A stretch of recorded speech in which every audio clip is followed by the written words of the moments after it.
اعوذ باللہ من الشیطان اللعین الرجیم بسم اللہ الرحمن الرحیم الحمد للہ وکفا وسلام علی عبادہ الذین اصطفیٰ. درود بھیجیے محمد علیہ.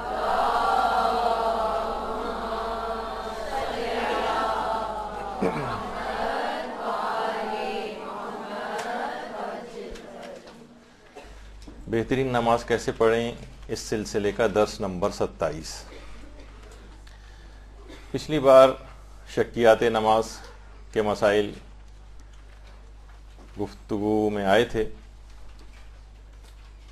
آج کچھ ایسے طریقہ کار آپ کی خدمت میں پیش کیے جائیں گے کہ جس پر عمل کر کے انسان شکیات نماز آنے ہی سے بچ سکتا ہے.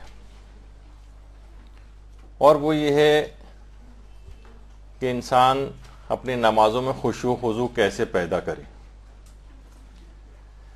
دیکھیے، ہمارے ساتھ ایک مسئلہ ہو گیا ہے کہ اصلاً نماز ہی کو اتنی زیادہ اہمیت نہیں دی جاتی. یہی وجہ ہے کہ معاشرے کے اندر جو نمازیں وغیرہ آپ کو قضا ہوتے نظر آتی ہیں، وہ اسی وجہ سے قضا ہوتے نظر آتی ہیں کہ اس کو اہمیت نہیں دی جاتی.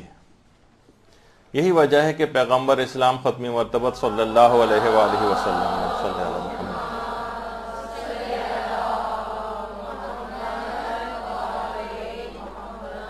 کہ جب پیغمبر اسلام معراج کے سفر پر تشریف لے گئے تھے تو وہاں دیکھا ایک عذاب کے کچھ لوگوں کے سروں کو پتھروں سے ٹکرایا جا رہا ہے. تو جب جبریل سے پیغمبر نے یہ بات پوچھی تو یہ بتایا گیا کہ وہ لوگ ہیں جو نماز کو اپنے سروں کے اوپر ایک بوجھ سمجھتے تھے.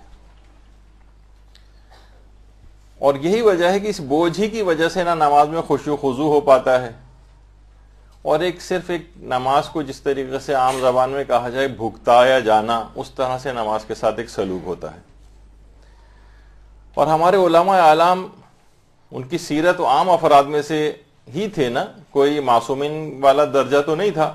علامہ امینی کے متعلق یہ بات مشہور ہے، جو صاحب القدیر ہے، کہ علامہ امینی نے 3 راتیں حرم امام علی رضا میں گزاری تھیں اور ہر رات 1000 رکعت نماز پڑھی تھی. جب پوچھا کہ اتنی نمازیں پڑھنے کی وجہ سے آپ تھکتے نہیں ہیں، تو فرمایا کہ مچھلی بھی تیرنے سے کبھی خستہ نہیں ہوتی، تو میں نماز پڑھنے سے کیسے تھک سکتا ہوں. اللہم صلی علی محمد.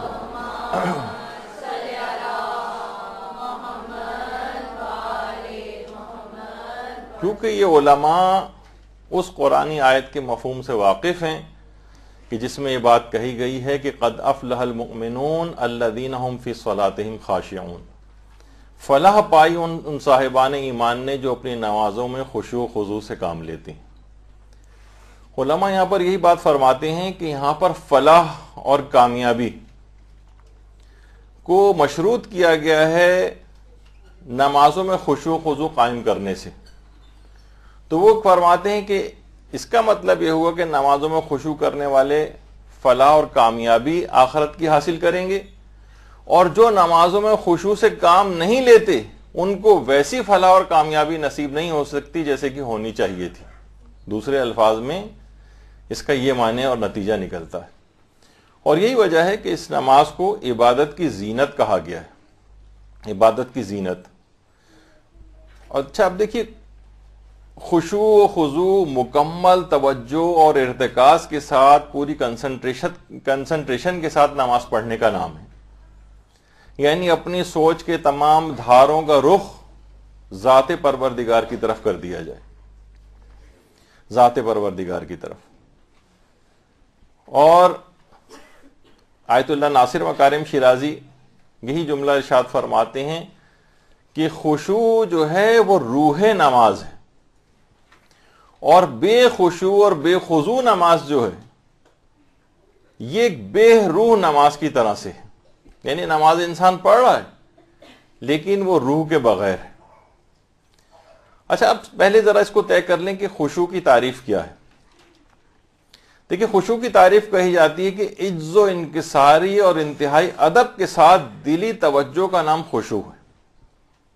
انسان مکمل عاجزی کا اظہار کرے، مکمل پروردگار کے سامنے انکساری کا اظہار کرے، نہایت ادب کے ساتھ پوری دلی توجہ کے ساتھ، اس کا جو نام ہے وہ خشوع ہے.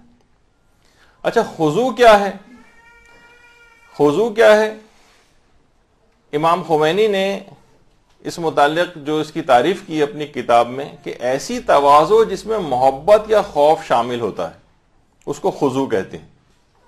اور یہ بھی آگے فرماتے ہیں کہ خشوع کبھی محبت سے مخلوط ہوتا ہے اور کبھی خوف سے ممزوج ہوتا ہے. ورنہ انسان سوچتا ہے نا کہ اللہ سے ڈرنا، اللہ سے خوف کھانا، یعنی خشوع کے اندر اگر محبت سے کبھی خشوع مخلوط ہوتا ہے اور کبھی خوف سے ممزوج ہوتا ہے، یعنی محبت اور خوف دونوں پروردگار عالم کی اس کے اندر پائی جاتی ہیں. اور یہ بھی امام خمینی فرماتے ہیں کہ ہر محبت میں ایک وحشت اور ہر خوف میں ایک محبت ہوتی. تو لوگ عام طور پر کہتے ہیں کہ بھئی پروردگار عالم کوئی معاذ اللہ ڈرنے والی ذات تو نہیں ہے کہ اس سے خوف کھایا جائے. تو خوف اور محبت یہ ان خشوع اور خضوع کے اندر یہ دونوں چیزیں پائی جاتی ہیں. اچھا ایک بات اور اس میں بتا دی جائے کہ خشوع و خضوع بھی فیصد کے اعتبار سے ہوتا ہے. یعنی ایسا نہیں یا تو خشوع و خضوع نماز میں آپ ہوگا تو 100% نماز ایسی آپ کو ملے کہ جو 100% پروردگار عالم ہی کا خیال ہو اور ذرا سا دماغ ادھر سے ادھر نہ جائے. اور نہ ایسا ہوتا ہے کہ بالکل 0% ہو. تو خشوع و خضوع کبھی 1% ہوتی ہے، کبھی 5% ہوگی، کبھی 10% ہوگی. اور خشوع و خضوع جتنا ہوگا اس کے مطابق ہی نماز قبول ہوتی. اور یہ روایات کے اندر بھی بات آئی کہ پیغمبر اسلام ارشاد فرماتے ہیں صلی علی محمد مولا محمد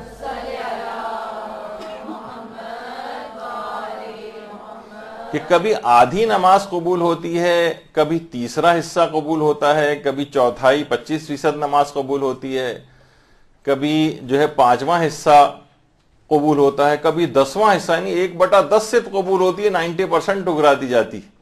اور بعض نمازیں پرانے کپڑے کی طرح لپیٹ کر نماز پڑھنے والے کے سر پر دے ماری جاتی ہیں. تیری نماز کی اتنی ہی مقدار قبول کی جائے گی جتنی مقدار تو نے خدا کی طرف توجہ کی ہوگی.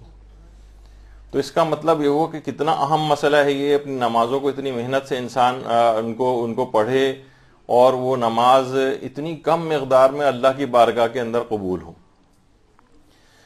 تو فیصد کے اعتبار سے بھی ہوتا ہے. اور یہی وجہ ہے کہ روایات کے اندر یہ بات بھی پیغمبر نے ارشاد فرمائی ہے کہ میری امت میں سب سے پہلی جو چیز اٹھائی جائے گی وہ خشوع ہوگا. اور واقعتاً آج ہم اپنی دیکھتے ہیں، لوگوں کی نمازیں دیکھتے ہیں کہ جو سب سے زیادہ نمایاں کمی جو نظر آتی ہے وہ اسی خشوع و خضوع والی چیز کی طرف نظر آتی ہے. خشوع ایک اللہ کا خوف بھی ہے، وہ بھی خوف خدا دل سے اٹھ رہا ہے اور وہی چیز نمازوں میں بھی ریفلیکٹ کر رہی ہے. اچھا اب دیکھیے خشوع کی بھی 2 اقسام ہیں. ایک کو کہا جاتا ہے اخلاص والا خشوع. اخلاص کا خشوع کیا ہے؟ جس کا اظہار جلوت اور خلوت دونوں کے اندر ایک طرح سے ہو. یعنی جیسی نماز آپ لوگوں اکیلے میں پڑھ رہی ہیں ویسی نماز آپ لوگوں کے سامنے پڑھ رہی ہیں، جیسی نماز لوگوں کے سامنے پڑھ رہی ہیں ویسی نماز تنہائی کے اندر پڑھ رہی ہیں. یعنی جو کیفیت تنہائی میں آپ کی ہوتی ہے وہی کیفیت لوگوں کے سامنے بھی ہوتی ہے. یعنی لوگوں سے فرق نہیں پڑتا ہے آپ کے اوپر. یہ اخلاص والا خشوع. اچھا دوسرا خشوع کیا ہے؟ ریاکاری کا خشوع. یعنی جس کا اظہار لوگوں کے سامنے زیادہ ہو. جس کا اظہار لوگوں کے سامنے زیادہ ہو. جب آپ تنہائی میں نماز جب تنہائی میں آپ پڑھتی ہیں تو ویسی نماز نہیں ہوتی جیسی لوگوں کے سامنے آپ پڑھ رہی ہوتی. مثلا لوگوں کے سامنے اعضاء کا سکون آپ کا بڑھ جاتا ہے، لوگوں کے سامنے آپ کا نماز کا احترام زیادہ بڑھ جاتا ہے. اور مثلا گھر میں کوئی مہمان آئے تو آپ لمبی نماز اس کے سامنے مثلا پڑھ رہی ہیں. ویسی نماز آپ عام طور پر اکیلے اس طرح سے نہیں پڑھتی. مستحبات کے ساتھ نماز پڑھی جا رہی ہے، اکیلے میں شاید آپ مستحبات بہت سے نکال دیں. تو بعض اوقات کچھ چیزیں ریاکاری والے خشوع کے اندر بھی چلی جاتی، لوگوں کو دکھانا. اور واقعتاً اتنی شرمندگی ہوگی آخرت میں. جیسے ایک صاحب نے کسی جگہ حکایت میں تھا نا کہ ایک آدمی ایک مسجد میں گیا، مسجد میں کوئی بھی نہیں تھا، اس نے نماز پڑھنا شروع کر دی. تھوڑی دیر بعد اسے کوئی پیچھے سرسراہٹ سی ہوئی، اسے لگا کہ شاید کوئی مسجد کے اندر داخل ہوا. اب اس نے بہت خشوع و خضوع کے ساتھ نماز پڑھی. نماز ختم کرنے کے بعد پلٹ کے دیکھا تو کوئی کتا تھا جو ٹہلتا ہوا اندر مسجد کے اندر آ گیا تھا. اتنا افسوس کیا، اتنا گریہ وزاری اس شخص نے کی کہ میں نے ایک نماز ایک کتے کے لیے پڑھی، کتے کو دکھانے کے لیے. ایسی ہی شرمندگی روز آخرت ہوگی کہ میں جو لوگوں کے سامنے اس بات کا اظہار کرتا تھا یا کرتی تھی، نمازوں کو اس طرح سے خشوع و خضوع کے ساتھ پڑھنا اور لوگوں کو دکھانے کا کوئی خیال دل میں لانا، وہ بالکل اسی طرح سے جیسے ایک کتے کے سامنے انسان اس کو دکھانے کے لیے نماز پڑھ رہا ہو. تو یہ ہوتا ہے بعض اوقات. اچھا، اس کی کچھ وجوہات بھی. یہ جو ہمارے یہاں کنسنٹریشن نمازوں میں قائم نہیں رہتی ہے، علماء فرماتے ہیں کہ یہ اس کی ایک وجہ عمومی زندگی میں لاپرواہی اور سرسری طرز فکر جو ہے وہ بھی ہے. ہم یہ دیکھتے ہیں وہ جو اشعار کے اندر نہیں ملتا ہے، سرسری تم جہاں سے گزرے ورنہ ہر جا جہان دیگر تھا. یعنی ہماری جو فکر ہو گئی ہے نا، کسی بھی چیز کے اندر گہرائی کے اندر نہیں جاتے، کسی چیز کا گہرائی میں جا کر اس کا نتیجہ حاصل نہیں کرتے، سرسری سا ایک انداز فکر. مثلا دین علم بھی اگر کوئی حاصل کرنے آ رہا ہے تو وہ اچٹی پچٹی سی معلومات، ایک آدھ فیس بک پہ نگاہ ڈال لی، وہاں سے ایک آدھ چیز پڑھ لی، کوئی ایس ایم ایس دیکھ لیا مذہبی ٹائپ کا، کوئی واٹس ایپ ٹائپ کا کوئی چیز سن لی، کوئی حدیث دیکھ لی، کوئی کہیں اعتراض لکھ کے دے مارا، قرآن و حدیث یا کسی مجتہد کے فتوے کے اوپر اعتراض کر دیا. تو کسی بھی چیز میں گویا ایک لحاظ سے مہارت ہی نہیں، ہلکی پھلکی سی معلومات، سرسری سا انداز فکر. بس ایسا ہی ہلکا پھلکا ہم نے نماز کو بھی لے لیا. کسی چیز پر کوئی محنت نہیں ہے، دو چار نماز میں ٹکریں ماری جس طریقے سے ہے، دماغ کہیں ہے، دل کہیں ہے، زبان کے اوپر نماز کے کوئی اذکار آ رہے ہیں، نہ خشوع ہے نہ خضوع ہے، بالکل ایک سرسری طریقے سے. تو اچھا، یہی چیزیں کیا ہیں عمومی زندگی میں بھی ہمارے اثر انداز ہو رہی. نہ کوئی فکر ہے، نہ کوئی زندگی کا کوئی مشن ہے، نہ کوئی مقصد حیات ہے. بس ایک خاص طریقے سے کچھ پڑھ لکھ لیے، کچھ کمانے لگے، خواتین کی شادیاں ہو گئیں، بچے ہو گئے، ان کو اسکول تیار کر کے بھیجا، وہ بھی بڑے ہو گئے، اس طرح سے کر کر کے زندگیاں گزر رہی. مقصد حیات. اچھا، بہت سے طالب علم آپ دیکھتے ہیں جن کا واقعتاً زندگی کا ایک مقصد ہوتا ہے، کوئی طلب ہوتی ہے، کوئی انٹر کا ایگزام کوئی اس طریقے سے دے رہا ہوتا ہے کہ اسے واقعی زندگی کا مقصد ہے، وہ انجینئر بننا ہے، ڈاکٹر بننا ہے، چارٹرڈ اکاؤنٹنٹ بننا ہے، وہ ویسی محنتیں کرتا نظر آتا ہے. کتنی میڈیکل کالج کے طالب علموں کو ہم دیکھتے تھے، کچھ اندیک تو ایسے تھے جو امتحانات میں فیل ہوئے تو خودکشیاں تک کی ان لوگوں نے. یعنی قابل مذمت ہے بات، لیکن بہرحال یہ کہ زندگی کا ایک مقصد تھا، وہ مقصد ان کو نظر نہیں آیا تو اپنی جان بھی ختم کر لی. تو بہرحال وہ اپنی کوششیں کر رہے ہوتے ہیں کسی طریقے سے ہمارا اس میڈیکل کالج یا یونیورسٹی کے اندر ایڈمیشن ہو جائے، انجینئرنگ کالج اور یونیورسٹی میں ایڈمیشن ہو جائے. بزنس مین ہے، وہ ہر وقت اسی کی ترکیبیں سوچتا رہتا ہے.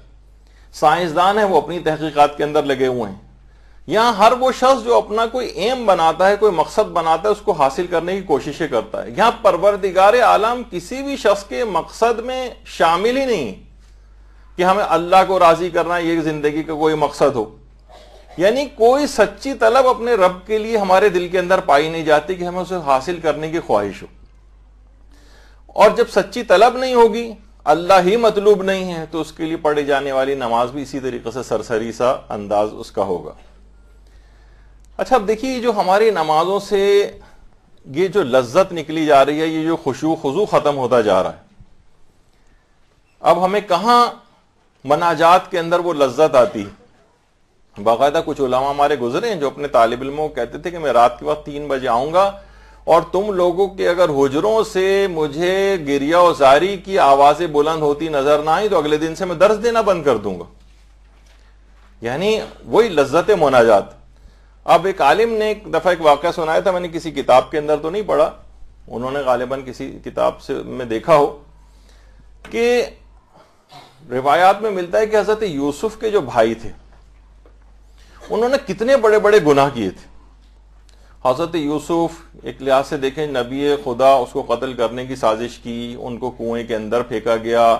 حضرت یعقوب جو ان کے والد تھے ان کو کتنی ساری زندگی اذیتیں دیں، رو رو کے انہوں نے اپنی آنکھوں کی بینائی ختم کر لی. آخر ان کے اوپر کوئی عذاب کیوں نہیں آیا؟ تو پروردگار عالم کی طرف سے یہ بات آئی کہ عذاب ان کے اوپر آیا، لیکن ان لوگوں نے اس کا بھی احساس نہیں کیا. عذاب کیا تھا؟ میں نے ان کے دلوں سے لذت مناجات کو چھین لیا. اب ان کو نہ عبادات کے اندر وہ لذت آئے گی، نہ ان کو اپنی جو بھی عبادات انجام دیتے ہیں اس کے اندر کوئی خشوع و خضوع پیدا ہوگا. یہ خود ایک بہت عبادات سے لذت کا اور مناجات سے لذت کا نکل جانا، یہ خود ایک بہت بڑا ایک ایک انسان کے لیے ایک محرومی کا سبب ہے، جو کہ سوچ نہیں رہا ہے کہ یہ عذاب خدا ہے گویا ایک لحاظ سے۔ اچھا، اب اس سے بڑھ کر عذاب کیا ہوگا کہ ان لوگوں کے دل و دماغ سے اللہ کی عبادت کی لذت ہی ختم ہو جائے۔ تو یہ ہم لوگوں کے ساتھ بھی ہو گیا ہے۔ ہم لوگ یہ سوچتے ہیں کہ ہم نے گویا اپنے ظاہری حلیوں سے بڑا احسان کر دیا ہے دین اسلام پر، میں بہت بڑا کوئی مدرس اور مبلغ بن کے یا مدرس بن کے آپ کی خدمت میں آ رہا ہوں، اور آپ اپنے آپ کو سوچ رہی کہ آپ نے بڑا احسان کر دیا ہے کہ آپ ایک دینی طالبہ بن گئی۔ معلوم ہے آپ کو کہ حقیقی دینداری کس چیز کا نام ہے؟ حقیقی دینداری کیا ہے؟ علماء کہتے ہیں کہ فقط جتنی دیر آپ اللہ کے حضور کھڑے رہتے ہیں اور آپ کو جو حاضری اللہ کی بارگاہ میں نصیب ہوتی ہے، اس میں اگر آپ کا جتنا دل لگتا ہے، سمجھ جائیے فقط اتنی دینداری آپ کے اندر پائی جاتی ہے۔ یعنی یہ جو ہماری منٹوں سیکنڈوں کی نمازیں، یہ جو بے خشوع نمازیں، بس ادھر نماز پڑھی اور یہ جا وہ جا، یہ گویا اس بوجھ کو سر سے اتارنے کی فکر ایک رہتی۔ تو دربار خدا کے اندر حاضری، دربار خدا کے اندر دل کا لگنا، یہ ایک بہت اہم چیز ہے کہ بس یہ سمجھیں کہ جتنا دربار خدا کے اندر آپ حاضر ہو کر اللہ کے سامنے متوجہ، جتنا اس کے دربار میں کھڑا رہنے کو دل چاہتا ہے آپ کا، فقط اتنی دینداری آپ کے اندر پائی جاتی۔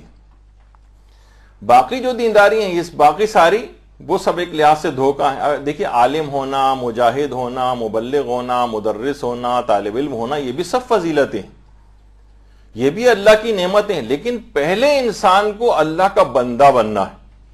اللہ کا بندہ، یہ جو آپ تشہد کے اندر روزانہ پڑھتی ہیں، وَأَشْهَدُ أَنَّ مُحَمَّدًا عَبْدُهُ وَرَسُولُهُ، اس کے اندر رسولہ سے پہلے عبدہ ہے۔ اللہ کا عبد ہونا یہ خود پیغمبر اسلام کے لیے ایک بہت بڑی فضیلت والی بات تھی کہ رسول ہونے سے پہلے ان کو اللہ کی عبدیت کا ایک شرف ملا تھا۔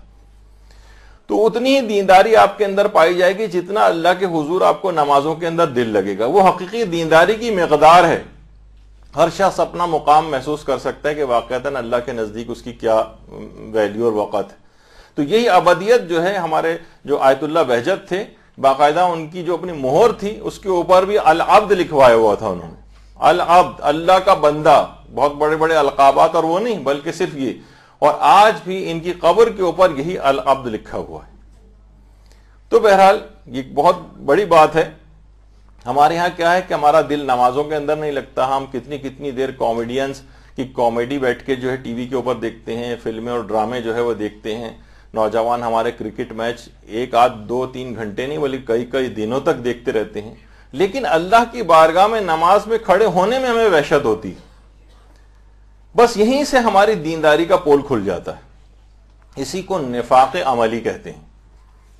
یعنی منافقین کی نشانی جو قرآن نے بتائی ہے وہ یہ ہے کہ وَإِذَا قَامُوا إِلَى الصَّلَاةِ قَامُوا كُسَالَىٰ، وہ جب نماز کے لیے کھڑے ہوتے ہیں تو انتہائی کسالت کے ساتھ، یعنی ان کا دل نہیں لگ رہا ہے نمازوں میں، بہت ہی جس طریقے سے گن پوائنٹ کے اوپر گویا ایک نمازیں پڑھوائی جا رہی ہیں۔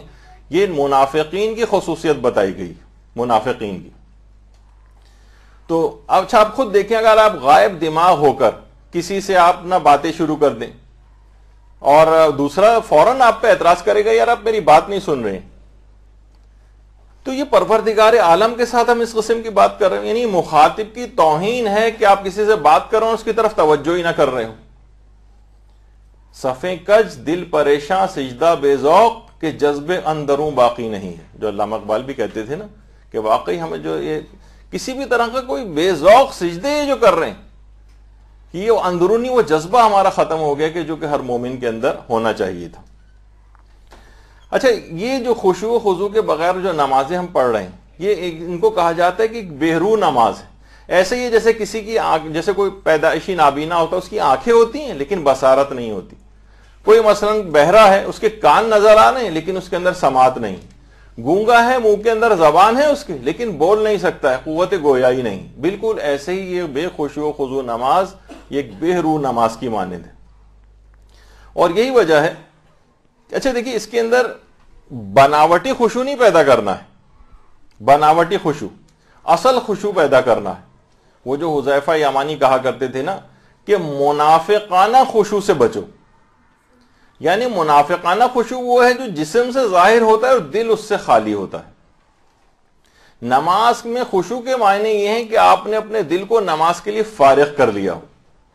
یعنی اس کو آپ بوجھ نہ سمجھیں, آپ کے دل کے اندر ایک راحت و خوشی کی کیفیت نماز کے سلسلے میں پیدا ہو کہ پیغمبر اسلام حضرت بلال سے یہ بات کہا کرتے تھے کہ ارحنا بالصلاۃ یا بلال, اے بلال ہمارے لیے نماز کے ذریعے راحت کا انتظام کرو, ہمارے لیے نماز کے ذریعے راحت کا انتظام کرو.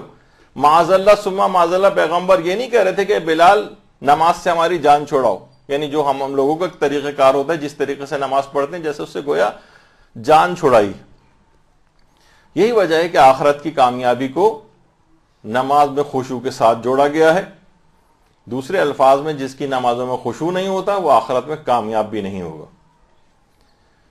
اور یہ جو لنگڑی لولی قسم کی جو نماز, بے خشوع خضوع نماز, یہ آخرت میں کامیابی دلوانے والی نہیں. یہی وجہ ہے کہ ایک شخص مسجد نبوی کے اندر جب داخل ہوا, انتہائی تیز رفتاری کے ساتھ داخل ہوا اور اس نے ایک بے خشوع خضوع نماز پڑھنا شروع کر دی, اور ایک آدھ منٹ کے اندر اس نے نماز ختم کی, سلام نماز پڑھا, اس کے بعد دعا کے لیے ہاتھ بلند کی اور بلند آواز سے دعا کرنے لگا, پروردگارہ جنت میں مجھے بلند درجہ عطا فرما اور مجھے ایک زرین سونے کا محل عطا فرما اور 4 حوروں سے میری تزویج فرما. امام سجاد مسجد میں اسی وقت موجود تھے, مسجد نبوی میں. درود بھیجیے محمد علیہ.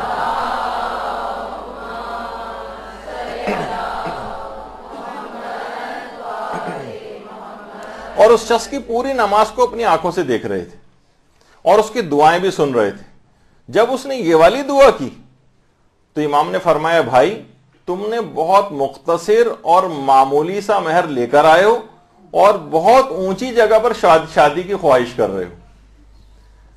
تو یعنی جنت میں بلند پایا درجے کے لیے نمازوں کو بھی بلند پایا ہونا چاہیے. چوتھے امام نے جو اس کو سرزنش کی اسی بات پہ کی کہ یہ ایسی بیکار سی بے خشوع خضوع نماز جو تم نے پڑھی ہے, اس سے تم اتنی بڑی بڑی خواہشات کر رہے ہو. یعنی جنت میں اگر کسی کو بلند مقام اور بلند پایا درجہ حاصل کرنا ہے تو اس کو اپنی نماز کو بھی بلند پایا بنانا پڑے گا. اور ہمارے 5ویں امام محمد باقر علیہ الصلوۃ والسلام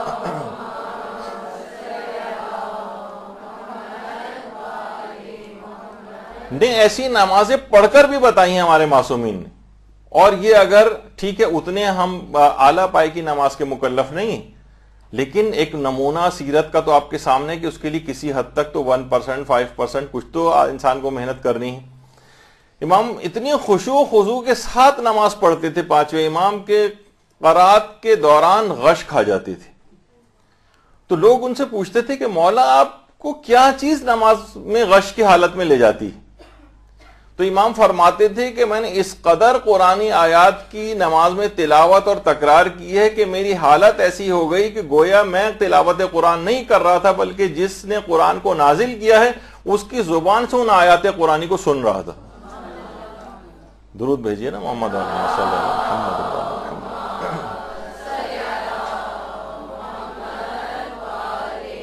اتنی اعلیٰ پائے کی نماز, اتنی بلند مقام پر نماز کہ گویا پروردگار عالم کی زبان سے ان آیات قرآنی کو میں سن رہا تھا. تو یہ ایسی نماز کو اپنی بنانے کی کوشش کرنا ہے. اچھا یہ ناممکن بھی نہیں, علماء نے بھی ان مقامات کو حاصل کیا. آخن ملہ کاشی, ان کے متعلق یہ بات ملتی ہے, اصفہان میں ان کا مدرسہ تھا اور باقاعدہ جو کتاب ہے رسالہ لقاء اللہ جواد ملکی تبریزی کا, اس میں بھی یہ بات ہے کہ جو ان کا حجرہ تھا اس کے در و دیوار سے, اس کے سنگریزوں سے, درخت کے پتوں تک سے ذکر خدا کی آوازیں لوگ سنتے تھے. اور جو مدرسہ اصفہان ان کے طالب علم بیان کرتے ہیں اور کتابوں کے اندر عرفاء اور علماء نے اس واقعے کو لکھا ہے کہ اپنے استاد کے کمرے سے اس آوازیں آ رہی تھی ذکر خدا کی. تو وہ لوگ سب حیران ہو کے کہ در و دیوار سے, سنگریزوں سے, درختوں سے ذکر خدا کی آوازیں آ رہی ہیں.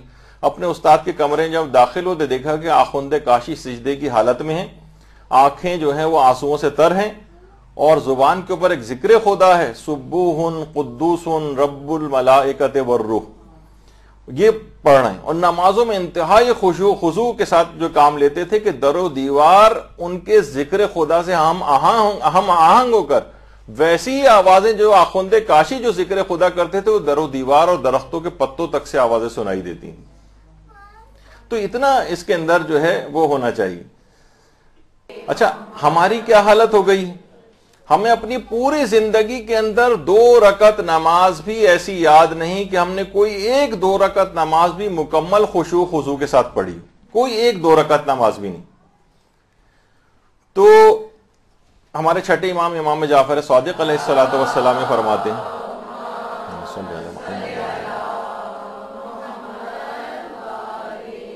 خدا کی قسم ایک شخص 50 سال تک اپنی عمر گزارتا ہے مگر خدا نے اس کی ایک نماز بھی قبول نہیں کی ہوتی. اچھا ابھی وہ جو چیز رہ گئی تھی، وہ جو اصفہان کا جو مدرسہ تھا جہاں آخوند کاشی اس طرح سے ذکر خدا کی آوازیں آتی تھیں، اب وہاں ایک بہترین مدرسہ تعمیر ہو چکا ہے، اور یہ اب اس کی حالیہ جو ہے وہ شکل ہے. تو امام فرماتے ہیں کہ 50 سال انسان زندگی گزار لیتا ہے تو ایک نماز بھی پروردگار عالم نے اس کی قبول نہیں کی ہوتی. اور امام فرماتے ہیں اس سے بڑھ کر گناہ کی اور کیا بات ہو سکتی ہے کہ پروردگار عالم اس یعنی بے توجہی سے جو اس نے نماز پڑھی تھی اس کی کوئی نماز اس انداز سے قبول نہ کرے. اور امام فرماتے ہیں خدا کی قسم اگر تمہارے دوست اور ہمسائے تمہارے لیے اس بے توجہی کے ساتھ نماز پڑھیں جیسے یعنی تم اللہ کے لیے پڑھ رہے ہو، تو تم خود اس نماز کو اپنے لیے قبول نہ کرو. پروردگار کی عظیم ذات کے لیے وہ چیز پیش کرو جو تم اپنے لیے قبول کرنے کو تیار نہیں ہوں گے، تو خدا کیسے اس نماز کو قبول کر سکتا ہے؟ اور خدا ایسے عمل کو کیسے قبول کر سکتا ہے کہ جس کا عامل اسے خود حقیر سمجھتا ہو؟ یہ حقارتی کی وجہ سے تو ہے. تو اب دیکھیے قرآن نے بھی یہ بات کہی کہ واقعتاً نماز پڑھنا دشوار ہے نماز پڑھنا، مگر یہ کہ جن لوگوں کے دل میں خشوع پایا جاتا ہو. اور یہاں کتنے ایسے ہمیں تاریخ کے اندر بھی لوگ ملتے ہیں جو پیغمبر کے اطراف میں بیٹھے ہوتے تھے اور وہ بھی اس سے محفوظ نہیں ہوتے تھے، یعنی خشوع خضوع ان کا بھی قائم نہیں رہتا تھا. زاد المعاد جو ہمارے علماء اہل سنت میں ابن قیم جوزی ہیں، ان کی کتاب ہے جس میں مسلمانوں کے خلیفہ کا قول باقاعدہ نقل کیا گیا ہے کہ جو میں نے پچھلی دفعہ بھی پیش کیا تھا کہ میں اپنے پورے لشکریوں کا حساب اس دوران کر لیتا ہوں. اور کتنی ہی ایسے تبلیغاتی امور جو پاکستان میں غیر شیعہ افراد ہیں ان کے بہت سے افراد کا یہ جملہ بھی جو ہے وہ ملتا ہے کہ میں اپنی نماز کی رکعت کے اندر کتنی ہی تبلیغی جماعتوں کی تشکیل کر لیا کرتا ہوں. تو انسان بعض اوقات پروردگار کی طرف سے ذرا ہٹ کر اور ادھر ادھر دماغ بڑے بڑے لوگوں کا بھی چلا جاتا ہے. اچھا اب دیکھیے کہ 2 طرح کی نماز کے منافی کام جو نماز کو نقصان پہنچانے والے ہوتے ہیں وہ 2 طرح کے ہیں. ایک تو ہے منافی صحت کام، یعنی منافی صحت کے معنی کہ جس کو کرنے سے نماز باطل ہو جاتی ہے، باطل، اس کو کہتے ہیں یہ منافی صحت کام ہے. دوسرا ہے جو کہ ہمارا موضوع ہے جس کو کہتے ہیں یہ منافی کمال. نماز فقہی اعتبار سے تو صحیح ہو جاتی ہے لیکن اپنے اس کمال تک نہیں پہنچتی جس پہ اس کو پہنچنا چاہیے، جس کے اندر واضح طور پر خشوع و خضوع نماز میں نہ ہونا یہ آتا ہے. یہ منافی کمال ہے، یہ نماز کے اصل مقام سے اس کو بہت گھٹانے والی بات ہے اگر ہم نے اس کے اوپر توجہ نہیں کی. اچھا اس کی کچھ وجوہات ہیں. کبھی یہ جو بے خشوع خضوع نماز ہے کبھی یہ نقصان ایمان کے باعث ہوتی، کبھی فقدان ایمان کے باعث ہوتی. یعنی کبھی کبھار ایسا بھی ہوتا ہے کہ ایمان پایا ہی نہیں جاتا تو بھی انسان ایسی نماز پڑھتا ہے، اور کبھی ایمان کے اندر کوئی کمی باقی رہ جاتی ہے جس کی وجہ سے وہ ان نمازوں میں خشوع خضوع نہیں کر پاتا. ہمیں یہ دیکھنا پڑے گا کہ اگر ہم اپنی نمازوں میں خشوع خضوع سے کام نہیں لے رہے ہیں تو کون سی چیز ہے.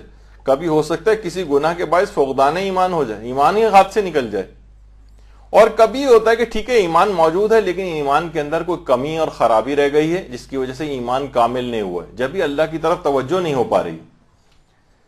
اچھا، اب ہم کیسے، وہ کون سے طریقہ کار اختیار کریں کہ جس سے ہم نماز میں خشوع خضوع پیدا کر سکیں؟ ابھی تک تو آپ نے اہمیت سنی اس کی کہ کتنی اہمیت ہے، اب آ جائیے ان طریقہ کار کے اوپر کہ ہم کیسے نمازوں میں خشوع خضوع پیدا کریں۔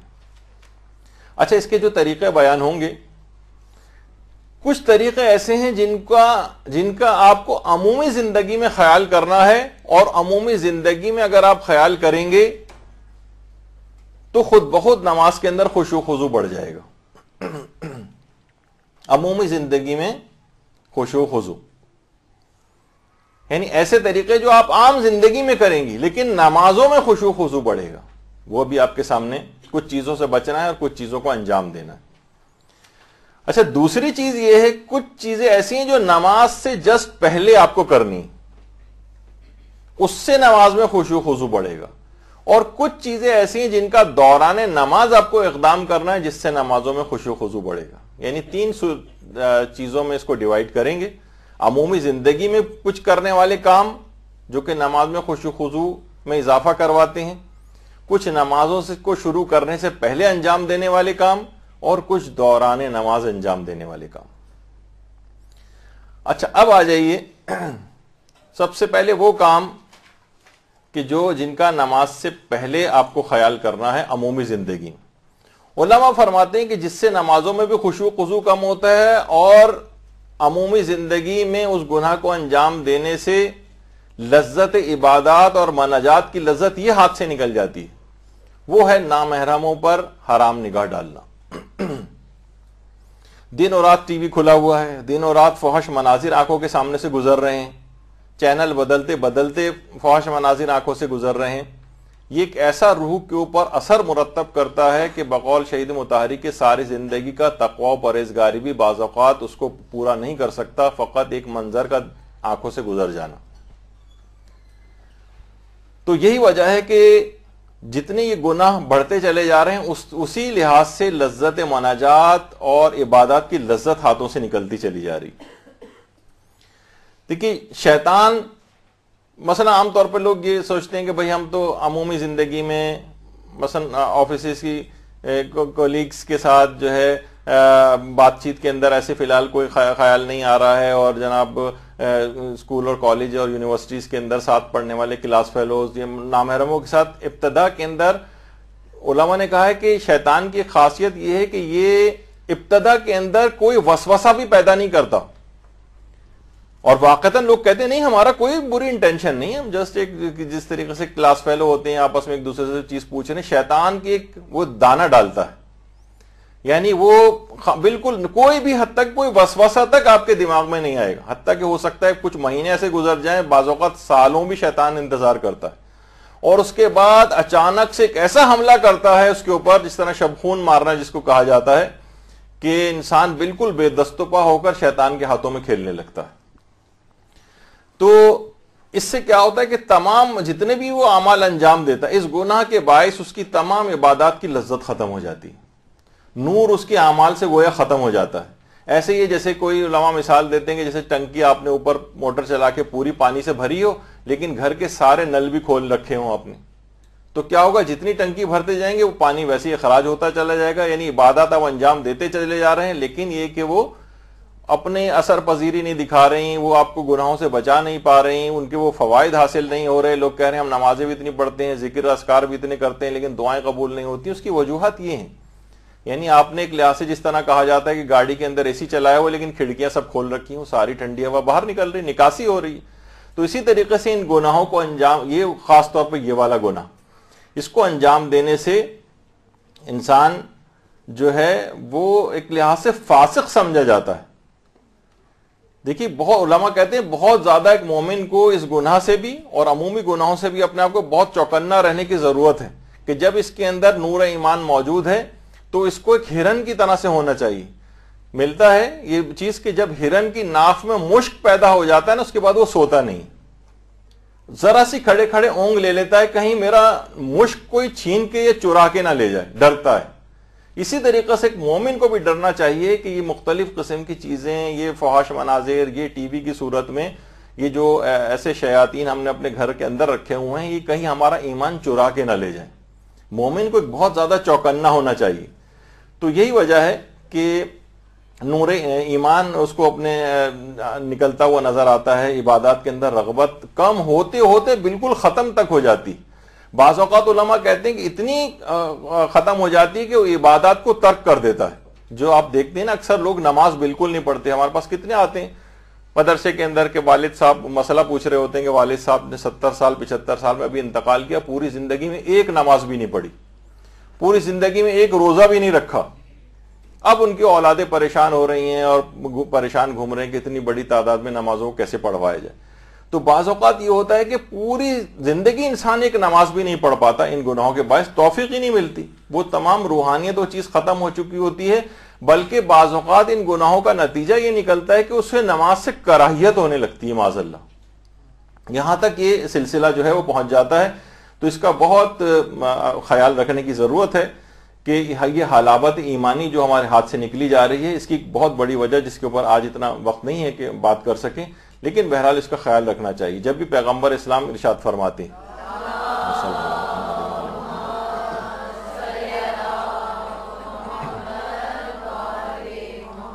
کہ نامحرم کی طرف نگاہ کرنا شیطان کا ایک زہریلا تیر ہے, لہذا جو شخص خدا کے خوف کی وجہ سے نامحرم پر نگاہ نہ ڈالے, یعنی یہاں پہ بری نگاہ کی متعلق بات ہو رہی ہے, تو خدا اسے ایسا ایمان عطا کرتا ہے جس کی شیرینی وہ اپنے دل میں محسوس کرتا ہے. یعنی حلاوت ایمانی, یہ حلاوت لذات, یہ جو عبادات کی جو حلاوت ہے, یہ جو مٹھاس ہے, یہ اپنے دل میں محسوس کرے گا. یعنی اس کا ایک دنیاوی انعام اس کو یہ ملے گا.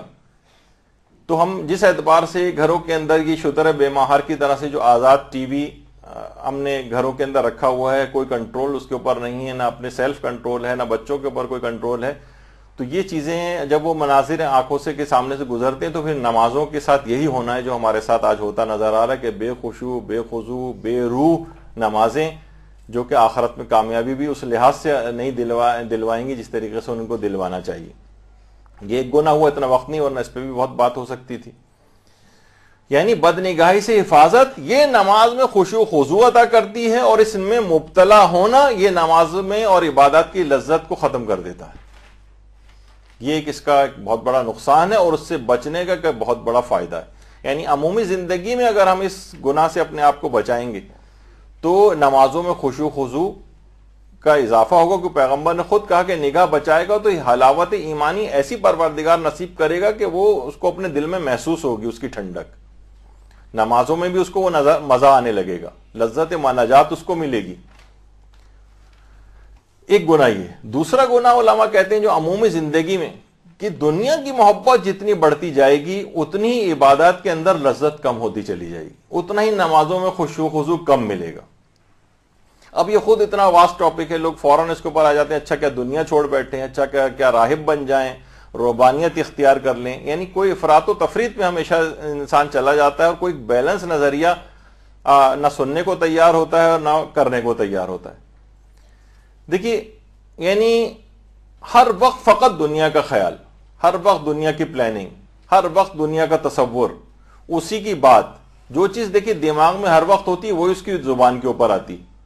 خواتین, حتیٰ کہ دیندار خواتین کو بھی دیکھا ہے, جب بھی آپس میں بھی بات کریں گی گفتگو تو وہ دنیا کے متعلق ہوگی. مرد بھی ظاہر ہے, مرد بھی وہی سیاست پہ گفتگو ہوگی, یا حالات حاضرہ پہ ہوگی, یا ادھر ادھر کی باتیں ہوں گی. لیکن خواتین کو اور زیادہ, کیونکہ آپ سے مخاطب ہو رہے ہیں تو آپ کی بات زیادہ ہوگی.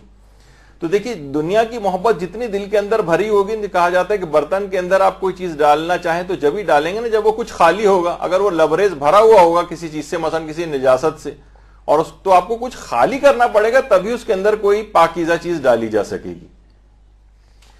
تو یہ ہے ہمارے, جسے کہا جاتا ہے کہ جتنی ہر وقت انسان دنیا کے لیے پلاننگ کرتا رہے گا, اور لوگوں کو آپ دیکھتی نہیں کہ 30-30 سال کی انشورنس ہیں اور 40-40 سال کی انشورنس کروا رہے ہوتے ہیں. وہ بہت ہی دنیا کا ایک لحاظ سے بہت آگے تک کا ایک فکر ہوتی. تو ہم تو کہہ رہے ہیں اس سے بھی آگے کی فکر کیجئے, ہمیشہ کی زندگی, ہمیشہ رہنے والی زندگی, اس کی بھی انشورنس ہو جائے ساتھ میں. تو آپ دیکھتی ہیں نا کہ جس کی مثال دی جاتی ہے کہ جس طریقے سے آپ کوئی ٹیپ وغیرہ اگر کھال پہ انسان اپنے جو ہے وہ لگا لے اور مثلا اس جگہ پہ کچھ بال وغیرہ بھی ہوں تو اگر آپ اسے ہٹانا چاہیں گے تو بہت زیادہ تکلیف ہوگی. تو یہی ہوتا ہے دنیا کے ساتھ, دنیا کی محبت میں بھی, کہ جب انسان کی دنیا کی محبت بہت زیادہ اس کے اوپر غالب آ جاتی اور آخرت کو وہ اتنا دماغ کے اندر نہیں رکھتا ہے, تو جس وقت ملک الموت آتا ہے اس کے پاس روح قبض کرنے کے لیے, تو یہ دنیاوی چیزوں کی اٹیچمنٹ جس طریقے سے وہ ٹیپ چپک گیا ہے بالوں کے اوپر, اب اسے ہٹانا چاہیں گے تو کتنی تکلیف ہوگی. تو یہ ان دنیا کی چیزوں کو چھوڑ کر جانا نہیں چاہتا ہے اور فرشتہ اس کو حکم خدا کے مطابق لے جانا چاہتا ہے. تو اب اس کشمکش جب ہوتی ہے, یہ جانا نہیں چاہتا وہ لے جانا چاہتا ہے, تو اسی دوران اس حالت میں اس کی روح جسم سے نکلتی ہے کہ وہ خدا سے ملاقات میں کراہیت کر رہا ہوتا ہے. کراہیت اسے ہو رہی ہوتی ہے اللہ سے ملاقات میں, اور اس کا اسی کشمکش میں ایمان نکل جانے کا بھی اس کے ہاتھ سے یہ خدشہ موجود رہتا ہے. تو دنیا کی محبت جتنی کم ہوگی, جتنی سامان دنیا کم سے کم جمع کریں گے, ہر وقت صرف سامان کو جمع کرنے کی فکر, بازار میں جا رہے ہیں تو یہ بھی مل جائے, وہ بھی مل جائے, وہ بھی مل جائے, وہ بھی مل جائے, کچھ نہیں تو کم سے کم دیکھ کے ہی اپنی نگاہوں کی تسکین کر لیں, ونڈو شاپنگ اور یہ وہ سب جو ہو رہی ہوتی. تو دنیا کی محبت کو اب اس کے الگ طریقے ہیں, اس پہ پوری کتاب ہے, اتنا وقت بھی نہیں کسی کے اوپر خالی, ابھی تو اتنے طریقے باقی ہیں آپ کی خدمت میں پیش کرنے. تو بہرحال یہ عمومی زندگی میں دنیا کی محبت کو کم کرنے کی کوشش کریں. باقاعدہ مدرسے کا ایک کتابچہ بھی اس موضوع پر ہے اور اس میں بہت سارے طریقے بتائے گئے, وہ دیکھیے.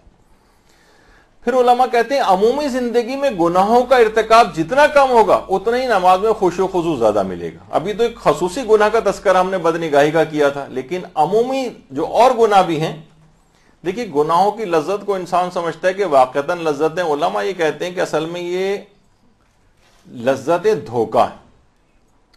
اس کی مثال, گناہوں کی لذت کی مثال کھجلی کی سی ہے. یعنی انسان جب کھجلی آتی ہے اور وہ کھجاتا ہے تو اس وقت اس کو بڑا مزہ آتا ہے, کھجاتا رہتا ہے یہاں تک کھال پھٹنے لگتی ہے, سوزش ہونے لگتی ہے, بعد میں مرچیں لگتی ہیں اس جگہ پر. تو یہی والی چیز دنیا کی لذات کی مثال ہے.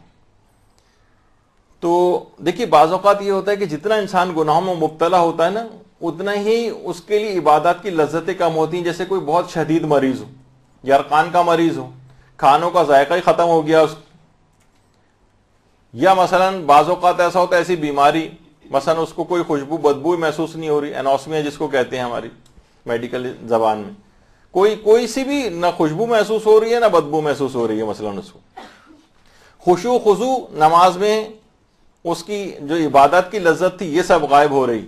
تو اس کے معنی یہ ہیں کہ یہ روحانی طور پر بیمار ہے. جیسے جسمانی بیمار ہوتا ہے, اس کے خوراکوں کے اور غذاؤں کے ذائقے زبان سے نکل جاتے ہیں, وہ کوئی اچھی چیزیں بھی اس کو نظر آ رہی, بعض اوقات کہتا ہے کہ اس کی بو تک مجھے ناگوار گزر رہی, حالانکہ سب لوگوں کے لیے انتہائی اشتہا قورمہ اور بریانی اور سب چیزیں خوشبو اٹھ رہی ہیں, اس بیمار کو بری لگ رہی.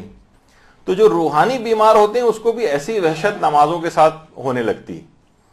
تو گناہوں کی جو دوری ہے یہ اس کو نمازوں میں خشوع خضوع دلوائے گی, اور سچی توبہ سے انسان جو ہے وہ کام لے اور باقاعدہ گناہوں کو چھوڑنے کے ایسے طریقہ کار اختیار کرے. علماء کہتے ہیں کم سے کم ان سے ہی گناہوں سے ابتدا کرے جو چھوڑے جانے ممکن ہیں.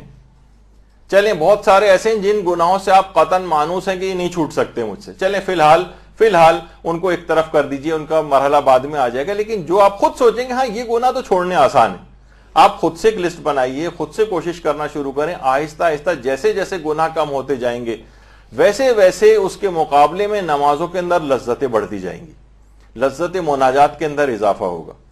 تو یہ خصوصیت کے ساتھ ایک چیز ہے کہ خواہ اس کے اندر وقت لگ جائے, بعض اوقات ہو سکتا ہے کہ پوری زندگی بھی گناہوں کو چھوڑتے چھوڑتے لگ جاتی. ایک دفعہ بہت عرصے پہلے میں نے ان کا آیت اللہ سید مہدی بحر العلوم کا ایک واقعہ سنایا تھا کہ دوران درس دیتے دیتے مسکرانے لگے. طالب علموں نے دیکھا کہ کبھی اس سے پہلے تو ہم نے نہیں دیکھا تھا کہ نہ کوئی ہنسنے مسکرانے کی بات ہو رہی, آپ مسکرا کیوں رہے ہیں؟ تو کہنے لگے 20 سال کی محنت شاقہ کے بعد آج مجھے ایسا محسوس ہوا ہے کہ میرے اعمال ریاکاری سے پاک ہوئے. یعنی 20 سال کی محنت شاقہ انہوں نے کی کہ مکمل خالص نیت پروردگار عالم کے لیے. تو بعض اوقات پوری زندگی بھی لگ سکتی ہے, چند سال بھی لگ سکتے ہیں. ایک ایک کر کے گناہوں کو چھوڑنا شروع کریں, اور علماء کہتے ہیں کہ انشاءاللہ اس دوران اگر وہ مر گیا اور اسی کوشش کے اندر وہ جاری رکھا تو انشاءاللہ پروردگار کی رحمت اس کی شامل حال ہوگی اور وہ بخش دیا جائے گا. تو بہرحال گناہوں میں تھوڑا ہو سکتا، تو گناہ چھوڑے گا تو لذت مناجات حاصل ہوگی، نمازوں میں خشوع و خضوع بڑھے گا۔ عمومی زندگی میں جتنے گناہ بڑھتے جائیں گے اتنی عبادتوں میں لذت اور نمازوں میں خشوع و خضوع کم ہوتا جائے گا۔ اچھا، عمومی زندگی میں کچھ علماء فرماتے ہیں کہ جس سے نمازوں میں خشوع و خضوع یا تو بڑھے گا یا پھر یہ کہ اس کا جبران ہو جائے گا، اور وہ ہے نمازوں کو جماعت کے ساتھ پڑھنا۔ دیکھیے، نمازوں میں جو کمی ہمارے رہ جاتی ہے، کتنی چیزیں ایسی ہیں جو پیش امام اس کو اپنے ذمے لے لیتا ہے، دیگر نمازیوں کے صدقے میں وہ چیزیں قبول ہو جاتی ہیں۔ نمازوں میں خشوع و خضوع فرادہ نماز میں کم بھی انسان جماعت کے ساتھ نماز پڑھے، اس کا ثواب اتنا زیادہ ہوتا ہے کہ وہ اس تمام کمی کو بھی پورا کر سکتا ہے۔ تو بہرحال نمازوں کے اندر، نمازوں کو اگر انسان جماعت کے ساتھ پڑھے تو اس جماعت کی نماز کے اندر شرکت ہی اس کے خشوع و خضوع میں کمی کا ازالہ کر دیتی۔ اور اسی طریقے سے خواتین کے لیے بھی ہے کہ وہ بھی اگر ان کو یہ موقع مل جائے نمازوں کو جماعت کے ساتھ پڑھنے کا تو یہی چیز ان کے لیے بھی ہے۔ اچھا، ایک اور چیز بھی جو ہے جو نمازوں میں خشوع و خضوع کا جبران یا ازالہ کرتی ہے، اگر وہ کمی ہو جائے، اس کے متعلق علماء کہتے ہیں وہ ہے نوافل نماز کو انجام دینا۔ نمازوں کے نافلہ، نمازوں کے نافلہ یعنی جو آپ عموماً پنجگانہ نمازیں ہیں ان کے جو نوافل پڑھے جاتے ہیں، یہ خود واجب نمازوں میں کمی کا جبران کرتے ہیں، یعنی ان کی کمی کو پورا کرتے ہیں۔ تو خشوع و خضوع اگر کم بھی ہے لیکن آپ اس کے بعد نافلہ نمازیں پڑھ رہی ہیں تو وہ اس کمی کو پورا کر دیں گے۔ اچھا، اسی طرح سے یہ بھی کہا جاتا ہے کہ زیارت قبور، دیکھیے ابھی ہم عمومی زندگی کی باتیں بیان کر رہے ہیں، یعنی زیارت قبور سے دل آخرت کی طرف راغب ہوتا ہے اور خشوع و خضوع نماز میں اس کا بڑھ جاتا ہے۔ یعنی جو اگر پابندی کے ساتھ ہفتے، 15 دن، 1 مہینے میں اگر وہ قبرستان وغیرہ جاتا رہے، قبور کی زیارت کے لیے جاتا رہے، تو اس کا دل آخرت کی طرف زیادہ راغب ہوگا اور اس کو نمازوں میں خشوع و خضوع بڑھ جائے گا۔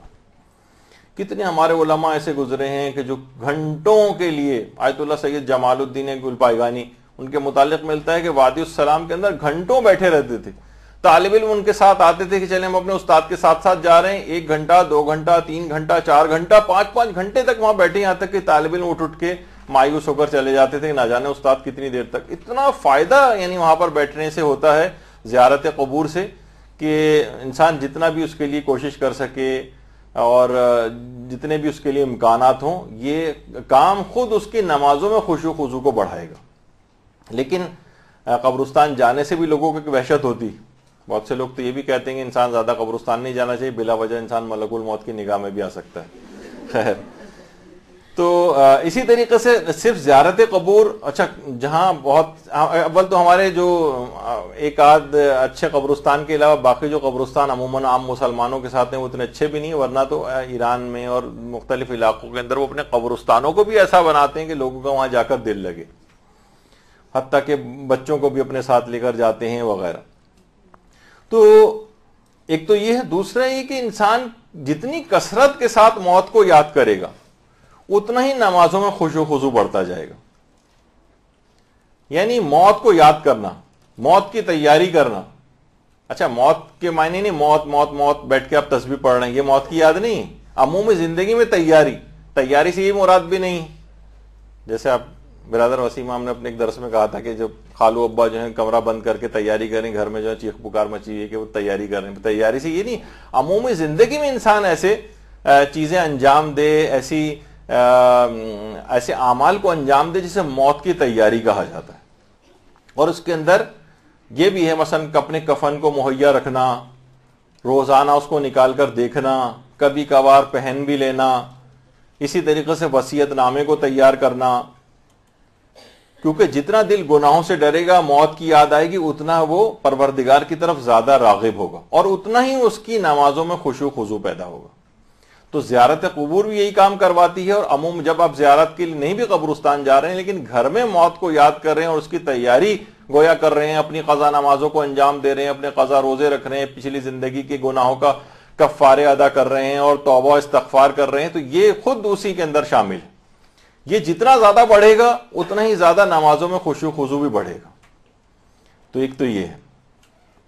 اچھا، اسی طرح سے آپ دیکھتی ہیں کہ ورنہ یہ وقت تیزی کے ساتھ نکلتا چلا جا رہا ہے، یہ گویا جو گھڑی کا جو گھنٹہ ہے، یہ زمین وہ قبر کھودتا چلا جا رہا ہے یہاں تک کہ ہمارے جانے کا وقت آ جائے گا.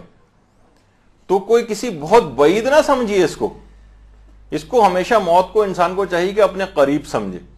کبھی بھی میں چلا جاؤں گا اپنی تمام چیزیں کلیئر کر کے جاؤں تو وہاں انشاءاللہ رضوان الہی اس کا انتظار کر رہی ہوگی، اور ایسی خوشی اور انبساط ہوگا کہ کبھی اس کو پیشکش بھی کی جائے گی کہ دنیا میں واپس جاؤ تو کبھی اس پیشکش کو قبول نہیں کرے گا. تو اس کو انسان کو یہ دیکھنا چاہیے. اچھا، عمومی زندگی ہی کے اندر ایک چیز یہ بھی ہے کہ اگر جتنا انسان اپنی نمازوں کو اول اوقات میں انجام دے گا اس میں خشوع خضوع زیادہ ملتا ہے اس کو، بنسبت جتنی دیر سے پڑھنے کی عادت ڈالے گا خشوع خضوع کم ہوتا جائے گا. جتنا نماز میں خشوع خضوع اول وقت جتنا پڑھے گا، تو جتنی بھی نماز اول وقت میں پڑھی جائے گی اس کی زیادہ سے زیادہ لوگوں کو تبلیغ کرنی چاہیے، پینفلیکس بنوانے چاہیے، پمفلیٹ بنوانے چاہیے، لوگوں کو زیادہ سے زیادہ راغب کرنا چاہیے، احادیث لوگوں کے سامنے پیش کرنی چاہیے. تو بہت ساری چیزیں ایسی ہیں کہ یہ لوگوں کو بیان کرنے والی چیز ہے کہ یہ ان کی نمازوں کے اندر لذت اور جو خشوع خضوع اس کو غارت کر رہی ہیں. اچھا، پھر ایک چیز اور بھی عمومی زندگی میں کہ نماز کے خشوع خضوع کے فضائل کا علم بھی انسان حاصل کرے. واقعی قرآن کے اندر دیکھیں، قرآن کہہ رہا ہے کہ مثلا فلاح پائی ان صاحبان ایمان نے جو نمازوں میں خشوع کرتے ہیں. اب قرآن کی آیت پڑھ کے نماز میں خشوع کا دل چاہ رہا ہے. احادیث کتنی زیادہ ہیں ان کا انسان مطالعہ کرے، علماء کے واقعات کو دیکھے، مناجاتیں ان کی جو ہے ان کے متعلق جتنا علم حاصل کرتا جائے گا نماز کے خشوع خضوع کے فضائل کا، اتنا نماز میں اس کا خشوع خضوع بڑھتا جائے گا.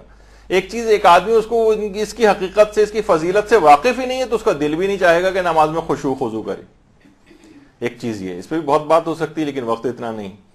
عمومی زندگی میں ایک چیز اور ہے جو نمازوں میں خشوع خضوع کم کرتی، وہ شکم سیری.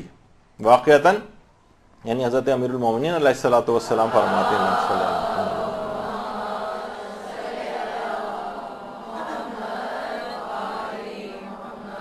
امام فرماتے ہیں شکم سیری یعنی پیٹ کو بہت زیادہ بھرنے سے پرہیز کرو، کیونکہ یہ قساوت قلبی پیدا کرتا ہے، یعنی دل سخت ہو جاتا ہے، پھر نصیحت وغیرہ اثر نہیں کرتی اس پر. نماز میں کاہلی پیدا کرتا ہے، امیر المومنین فرماتے ہیں نماز میں کاہلی، اور یہ جسم کے تباہ ہونے کا بھی باعث ہے، یعنی بیماریاں انسان کو لگ جاتی. اور حقیقتاً یہ بھی کہ جس کی توجہات کا مرکز ہر وقت کھانے میں رہے، جس کا مظاہرہ اکثر آپ شادیوں کے اندر دیکھتی ہیں، جس کو پہلے موقع مل جاتا ہے وہ پورے ڈونگے کی طرح سے کر لیتا ہے، اور کبھی پانی پینے کے لیے جائے اپنی پلیٹ رکھ کے چلا جائے تو لوگ ڈونگا سمجھ کے بوٹیاں نکالنے لگتے ہیں اس میں سے. تو یعنی اتنی زیادہ شکم سیری، کتنا بچتا ہے، سارا اسراف کتنا کرتا ہے وہ، نہ اس سے کھایا جاتا ہے نہ کچھ، لیکن بہت زیادہ کھانے کی محبت اس انداز سے. تو جتنی زیادہ یہ بڑھے گی اتنا زیادہ نمازوں میں خشوع خضوع کم ملے گا. اس سے آپ اس مسئلے کو بھی دماغ میں لائے جو ہم نے بیان کیا تھا کہ اگر بھوک اور پیاس زیادہ لگ رہی ہو تو انسان افطار پہلے کرے، نماز کو بعد میں پڑھے. کیونکہ اگر اس کا دل جو ہے پتہ چلا نماز کے اندر بھی اس کو پکوڑے دہی بڑے مثلا یاد آ رہے ہیں اللہ کے بجائے، تو جو ہے وہ نمازوں میں خشوع خضوع قائم نہیں رکھ سکے گا. اور وہ اتنی اہمیت ہے کہ پروردگار کرے جاؤ پہلے اس کھانے وانے سے فارغ ہو جاؤ، یہ کھانے کی اپنی توجہ کو اس سے ہٹاؤ، اور پھر بعد میں میرے پاس آ کے میرے حضور آ کر کھڑے ہو. یعنی اللہ کے حضور کھڑا ہو رہا ہے اور انسان تصور میں اس کے کھانے آ رہے ہیں. جب بھی ایک وجہ یہ بھی ہے کہ جس جگہ کھانے رکھے ہوئے ہوں وہاں پر بھی کوشش کرے کہ نماز نہ پڑھے، کیونکہ کھانا کہیں رکھا ہوا ہے اور اس میں سے اشتہا میں خوشبو اٹھ رہی ہے، یا ورنہ کچھ نہ کچھ دماغ اس کا کھانے کی طرف جائے گا، تو وہ ایسی جگہ پہ بھی نماز نہ پڑھے جہاں پہ اس طرح سے چیزیں موجود ہوں. اچھا، اب اس لحاظ سے علماء ایک چیز اور بھی فرماتے ہیں کہ عام زندگی میں انسان جتنا زیادہ ذکر خدا اور تسبیحات کی کثرت کرے گا نمازوں میں خشوع خضوع بڑھتا جائے گا. عمومی زندگی میں ذکر خدا، تسبیحات ہی جتنے زیادہ، آپ کوشش کریں ہاتھ میں ایک تسبیح لے کر ہر وقت رکھیں، کیونکہ انسان غافل ہو جاتا ہے نا کبھی، تو اس کو ہر وقت تسبیح ہاتھ میں رہتی ہے تو اس کو تازہ رہتا ہے کہ مجھے کچھ ذکر خدا کو انجام دینا ہے. تو ہر وقت جب وہ ذکر زبان پہ بھی ذکر خدا ہوگا، تسبیحات کی کثرت ہوگی، تو خود بخود نماز میں بھی اس کا دل لگے گا. عام زندگی میں ذکر خدا اور تسبیحات کی کثرت یہ نمازوں میں خشوع خضوع پیدا کرتی.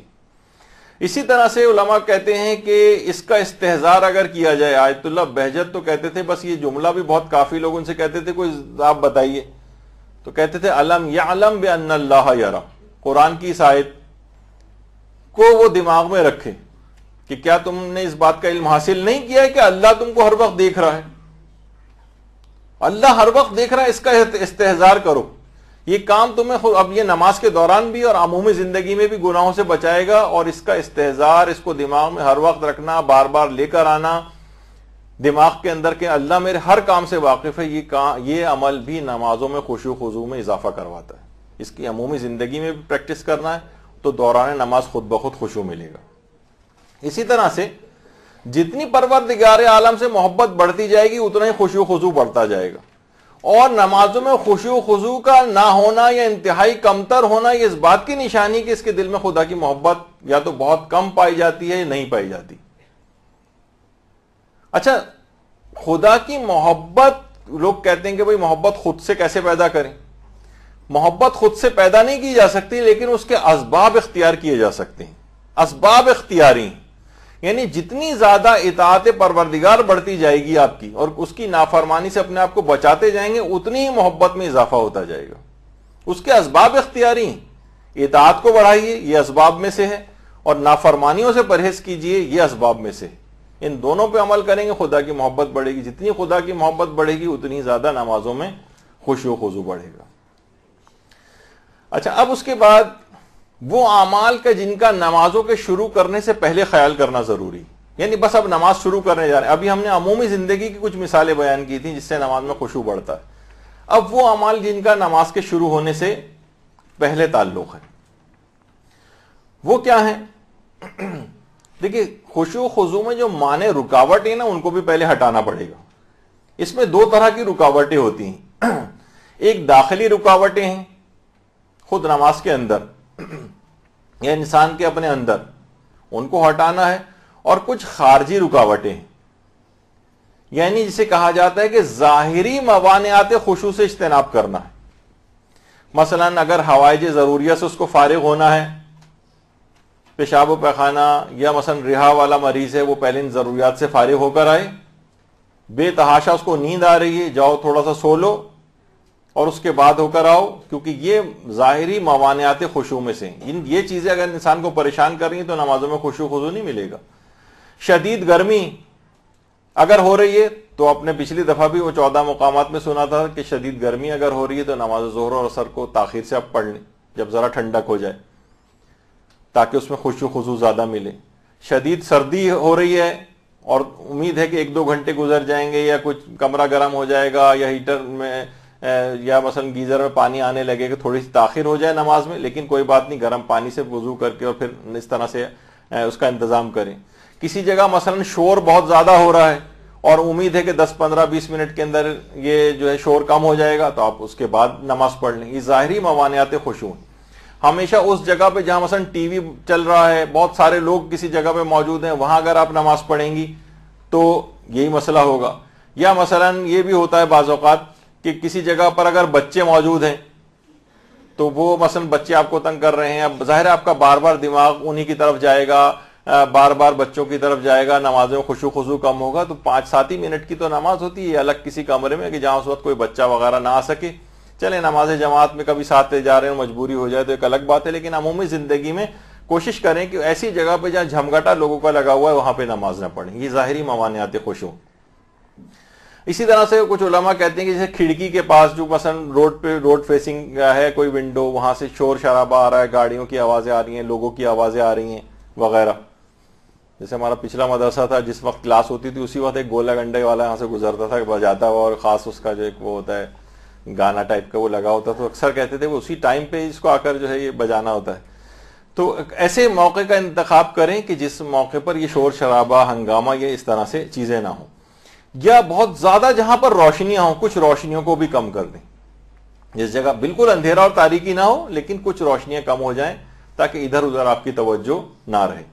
اسی طریقے سے علماء کہتے ہیں تنگ لباس کے اندر نماز پڑھنا، کہ اٹھتے بیٹھتے بہت مشکل ہو رہی ہے، نوجوان ہیں آج کل بہت ٹائٹ فٹنگز کی مثلا وہ چیزیں وہ پہننے لگے ہیں، اٹھتے بیٹھتے انہیں رکوع سجدے کے اندر مشکل ہو رہی ہے، تشہد میں بیٹھنے میں مشکل ہو رہی، اتنی تنگ پینٹس اور وہ سب پہنی ہوئی ہیں انہوں نے. تو یہ سب چیزیں کیا ہیں کہ یہ ان کو وہ کرتی ہیں، نماز میں خشوع خضوع کم کرتی ہیں. اس سے اپنے آپ کو بچانا ہے. یا بہت زیادہ نقش و نگار کسی جگہ پر ہیں، مثلا ایسے پردے لگے ہوئے ہیں اور اطراف کا ماحول کچھ اس طرح کا ہے کہ آپ کی ادھر ادھر نگاہ ان کی طرف جا سکتی ہے. یہاں تک کہ روایت کے اندر ملتا ہے کہ پیغمبر اسلام نے اپنے گھر کے اندر ایک پردے کو اپنی زوجہ سے تبدیل کروا دیا تھا. کہا کہ خشوع و خضوع میں کمی کا سبب بنتا ہے اس پردے کو ہٹا دو، سادہ پردہ لگاؤ، اس میں نقش و نگار بہت زیادہ ہے. تو اس طرح کی کچھ چیزیں ایسی ہیں. اسی طریقے سے مثلا کمرے میں جہاں پر تصویریں لگی ہوئی ہیں، وہ تو ایک تو خود ہی نماز مکروہ ہوتی ہے، جاندار کی تصویر اگر کسی جگہ پر لگی ہوئی ہو، کمرے میں بھی کسی جگہ پر ہو تو وہ نماز کو مکروہ کرتی ہے. دوسرے کی کبھی توجہ بھی ہٹ جاتی ہے، انسان اس کی طرف دیکھنے لگتا ہے. تو آپ کو ہر وہ چیز کم کرنی ہے کہ جس سے نمازوں میں خشوع خضوع کم ہو جائے اور نماز میں آپ کا دل جس میں اٹک جائے. یہ ظاہری کچھ موانعات خشوع ہیں. اچھا، اسی طرح سے علماء فرماتے ہیں کہ یہ جو بچے ہیں، یہ دیکھیے یہ چیزیں آپ سے بعض اوقات سیکھتے ہیں. کبھی کبھار ان کو ساتھ بھی بٹھانا ہوتا ہے، تو یہ نہ ہو کہ بالکل آپ کمرہ لاک کر کے پڑھ رہی ہیں، بچہ کبھی نماز پڑھتے ہی آپ کو نہیں دیکھ رہا ہے. نہیں، وہ دیکھ دیکھ کے بھی سیکھے گا آپ کو، لیکن کم سے کم اپنی واجب نمازیں جو ہیں ان کو بچانے کی فکر کے اعتبار سے ذرا ایسی جگہوں پہ پڑھیں جہاں پر زیادہ بچوں اور لوگوں کی آمد و رفت نہ ہو، تاکہ خشوع و خضوع قائم رہے. اس کے بعد پھر نماز پڑھنے میں تعقیبات بچوں وغیرہ کے ساتھ آ کر آپ انجام دے لیں. پھر علماء فرماتے ہیں کہ جلد بازی سے دوری اختیار کریں. حضرت امیر المومنین علیہ الصلوۃ والسلام نے ایک شخص کو دیکھا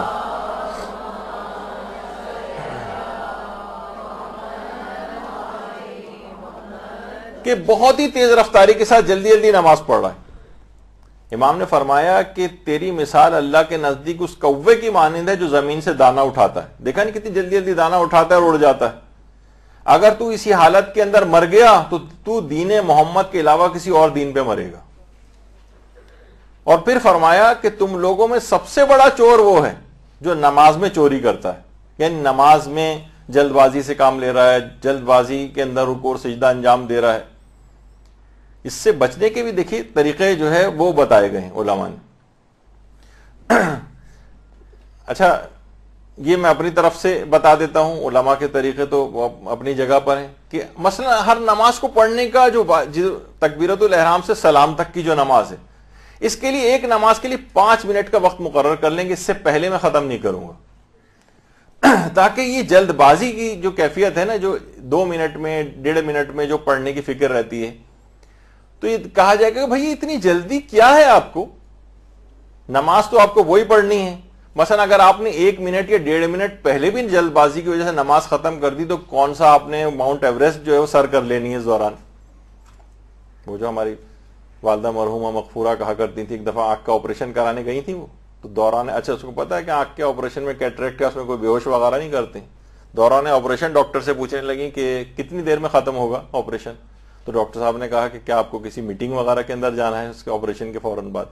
یعنی یہ جلدی، مثلا یہ تو ایک ویسی بات تھی، یعنی یہ جلدی نماز کو جلدی جلدی ختم کرنے کی کیوں ہے آپ کو؟ 1-2 منٹ اگر مزید نماز کے اندر اگر آپ کچھ لگا لیں گے تو کون سی ایسی قیامت آ جائے گی، کون سا ایسا کام آپ کا نکلا جا رہا ہے جو 1-2 منٹ جلدی فارغ ہونے سے اپنے دل کو انسان سمجھائے اور انسان اپنے آپ کو لعنت ملامت کرے کہ تمہارے پاس اتنا وقت نہیں کہ بارگاہ خداوندی میں تم 5 منٹ بھی ایک نماز کو دے سکو. تو یہ ایسی چیز ہے کہ کوئی تیر نہیں مار لیں گے ہم 1-2 منٹ پہلے نماز ختم کر کے. جب یہ طے کر لیں گے کہ بس 5 منٹ میں مجھے نماز ختم کرنی، اس سے پہلے نہیں، تو آپ ہر رکوع اور سجدہ اور اذکار اور قنوت ہر ایک کو بہت توجہ سے آہستہ آہستہ اچھی قرات کے ساتھ خشوع خضوع کے ساتھ انجام دیں گے. یہ جو جلد بازی کی جو کیفیت ہے نا کہ بس ادھر پڑھا اور ادھر مصلی سے اٹھ کے، خاص طور پر نوجوانوں کے اندر ہم دیکھتے ہیں بہت سے بچے جو ابھی بالغ، چلیں جو نابالغ ہیں ان کی تو درگزر ہو جاتا ہے، لیکن اب بالغ ہو گئے ہیں اور یہ ان کو تھوڑی سی عادت اس کی ڈالیں کہ تعقیبات بھی پڑھیں بیٹھ کر اسی جگہ پر، اور کچھ نہ کچھ ان کو سمجھانے کی کوشش کرنی چاہیے. اچھا، اب نماز سے پہلے جو خشوع خضوع میں اضافہ کرنے والی چیزیں ان کا بھی کچھ خیال کرنا ہے. مثلا نماز سے پہلے علماء فرماتے ہیں کہ جتنا وضو میں خشوع و خضوع ہوگا اتنا ہی آپ کو نماز میں بھی خشوع و خضوع ملے گا. وضو میں جتنا خشوع و خضوع، مثلا وضو کی جتنی مستحب دعائیں ہیں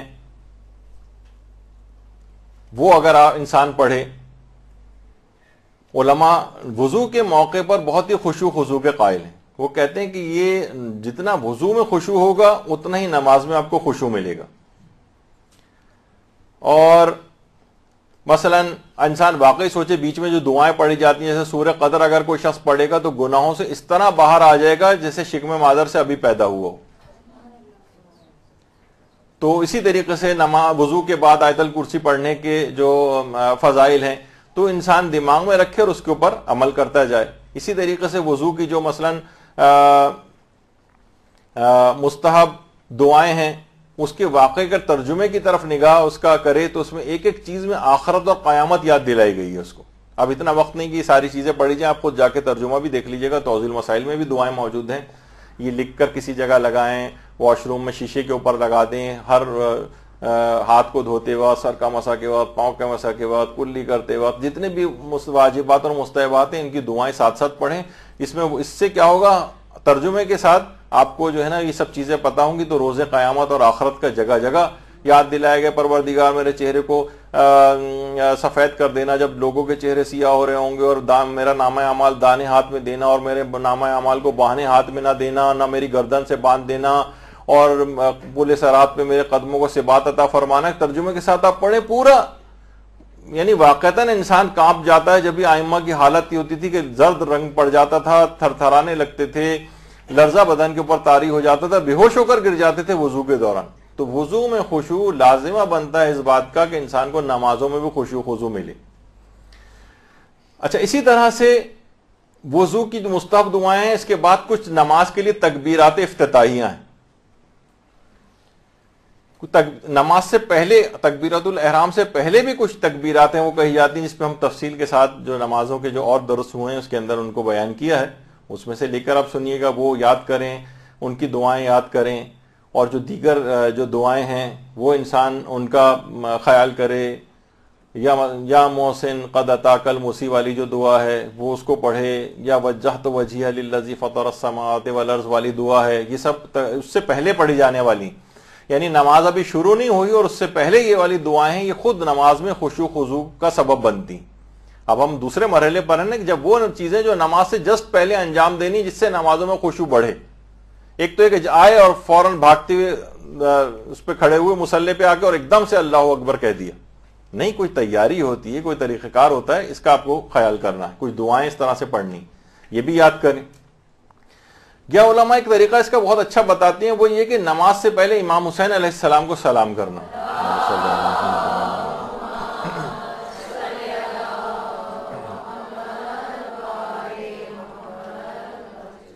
خاص طور پہ آیت اللہ سید عبد الحادی شیرازی یہ فرماتے تھے کہ نماز سے پہلے صرف ایک جملہ انسان اگر تکبیرۃ الاحرام سے پہلے کہہ دے، السلام علیکہ یا ابا عبداللہ الحسین، تو یہ بہت زیادہ اس کی نمازوں میں خشوع خضوع پیدا کرے گا. کہتے تھے ظاہر ہے یہ نماز جس نے بچائی ہے، جس کی وجہ سے آپ اس قابل ہوئے ہیں کہ دین اسلام پہ عمل کر سکیں، اس نماز کو پڑھ سکیں، امام حسین علیہ السلام کی ذات گرامی، اس کو یاد کرو نماز سے پہلے. ایک چیز خود بخود خشوع خضوع پیدا کرے گی. اور آیت اللہ بہجت یہ بات فرماتے تھے، ان سے بھی کسی نے آ کر کہا، یہی بات پوچھی تھی آ کر کہ ہم کیسے نمازوں میں خشوع خضوع پیدا کریں، ہمیں تو بالکل دل ہی نہیں لگتا ہے نمازوں میں. تو انہوں نے بھی یہ بات فرمائی کہ تمہیں چاہیے کہ نماز کو شروع کرنے سے پہلے اپنے زمانے کے امام سے توسل کرو، انہیں سلام کرو.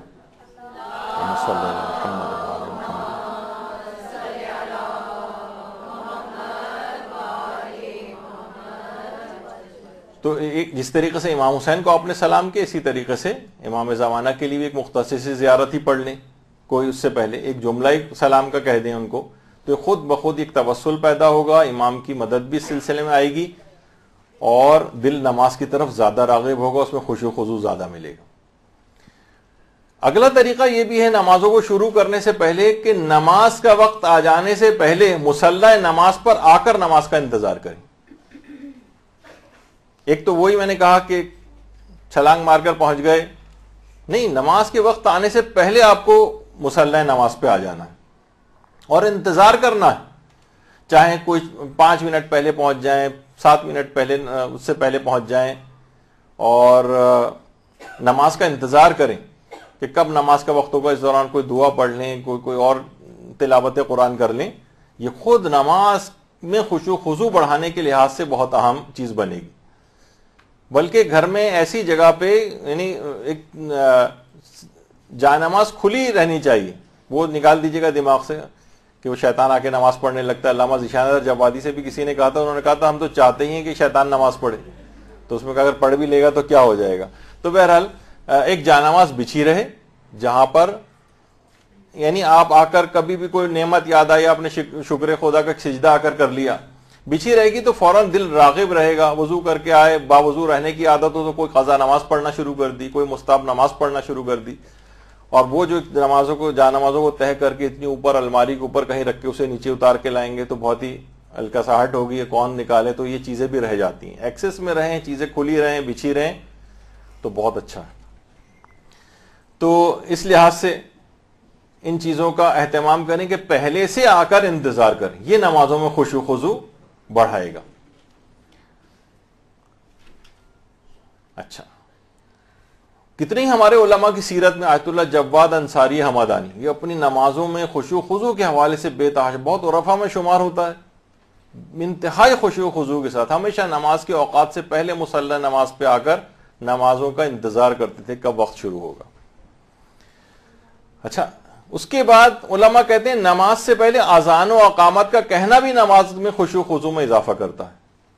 یعنی انسان اذان و اقامت ایک دربار خدا میں حاضری کا ایک طریقہ کار ہے، بلکہ ان اذان و اقامت کی اس میں جائیے گا تو آپ سنیں گی کہ یہ اپنی مملکت نفس کے اندر خدا کی عظمت کا اعلان کیا جاتا ہے. جو آپ کی اپنی مملکت نفس ہے نا، جب اللہ اکبر کہا جاتا ہے اذان کا، اقامت کا، یہ وہاں پر اللہ کی کبریائی کا اعلان ہے اپنے ہی مملکت نفس میں. اب ہر چیزیں اس کے مقابلے میں پست ہیں. تو اذان و اقامت کا کہنا، اذان و اقامت کے بغیر بھی نماز ہو جاتی ہے، لیکن علماء کہتے ہیں اگر نمازوں میں خشوع کرنا ہے تو اذان و اقامت کہی جائے. تو یہ بہت اہم ہے جس کا خیال کرنا چاہیے. اچھا، کچھ ایسے معاون اقدامات ہیں جو نماز میں خشوع خضوع کے حوالے سے ہیں، یہ بڑھاتے ہیں. کچھ چیزیں ایسی ہیں، مثلا ایک ہے اچھے لباس کا اہتمام کریں.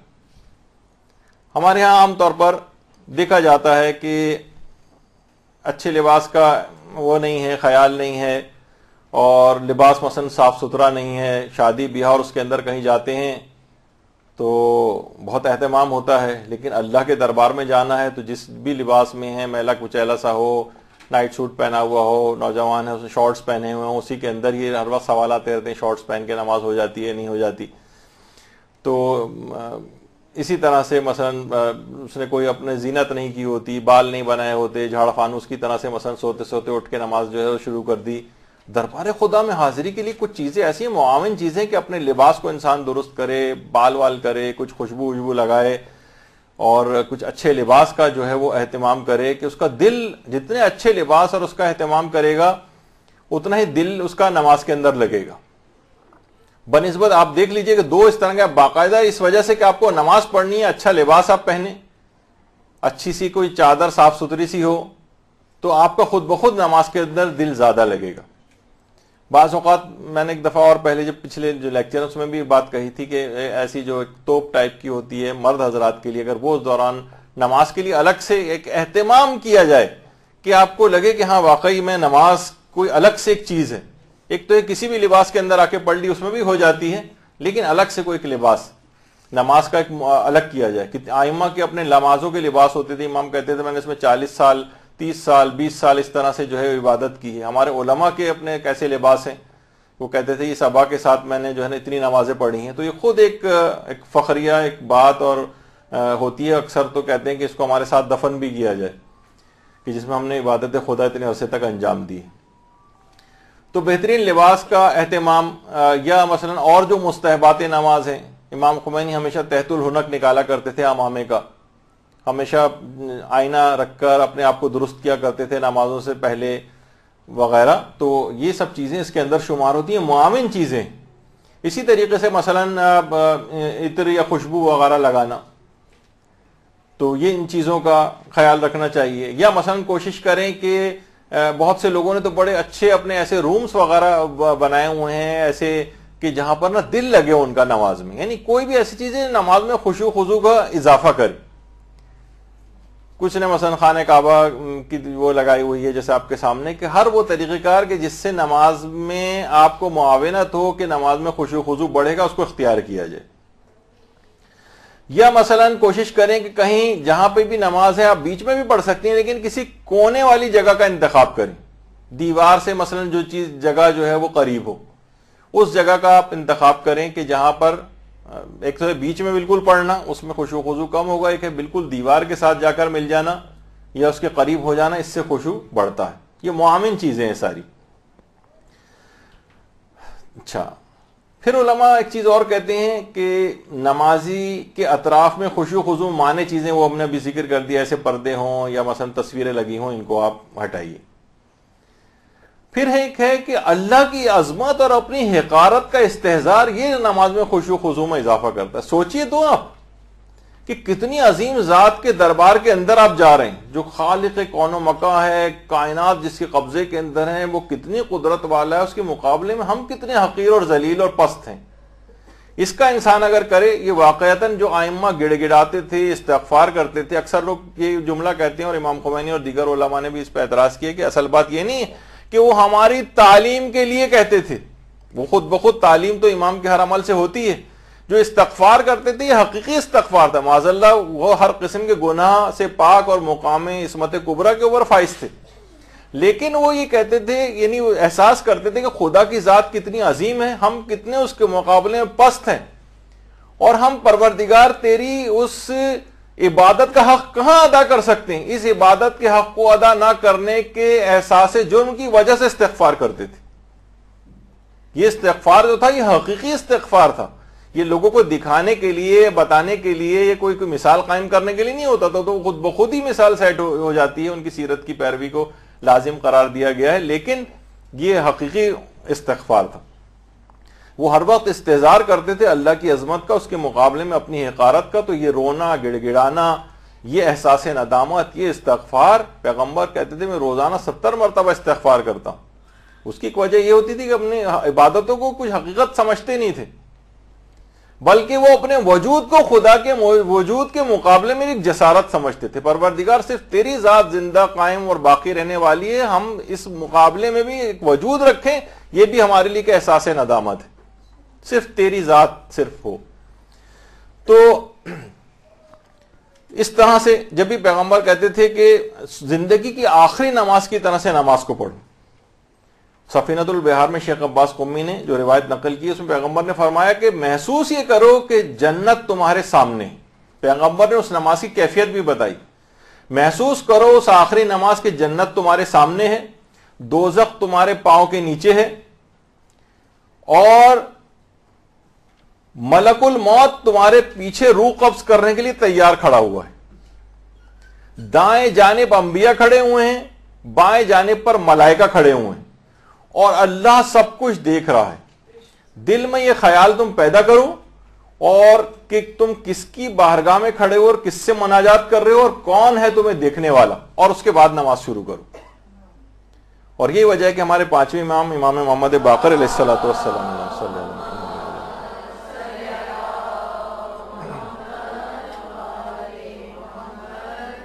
فرماتے ہیں کہ پیغمبر اسلام نے یہ بات بیان فرمائی کہ مومن جب بھی نماز میں مشغول ہوتا ہے خدا کی رحمت اس پر سایہ فگن ہو جاتی ہے, اور ملائکہ چاروں طرف سے آسمان کے افق تک اس کو گھیرے میں لے لیتے ہیں, یعنی اس کو احساس بھی نہیں ہوتا. اور ایک طرف سے فرشتہ پروردگار عالم کی طرف سے موکل ہو کر اس کو یہ بات کہتا ہے کہ اگر تجھے علم ہوتا کہ تجھے کون دیکھ رہا ہے اور تو کس کے سامنے محو مناجات ہے تو کسی اور طرف توجہ نہ کرتا اور کبھی اپنے مقام سے نہ ہٹتا.